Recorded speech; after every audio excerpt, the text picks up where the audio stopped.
తంది విటో నేను దొంగనాయి కన్ననా లంగనాయి కన్ననా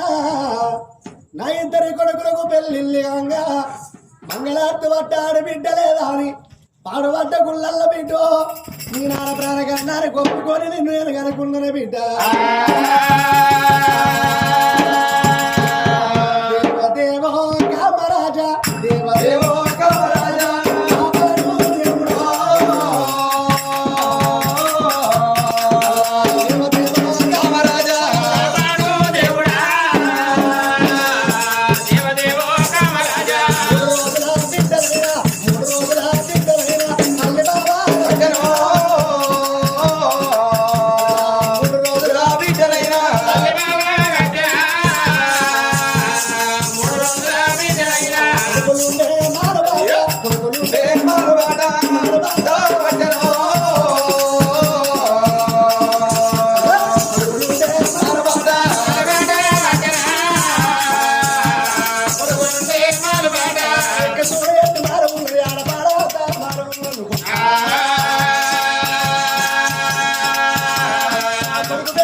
పోతా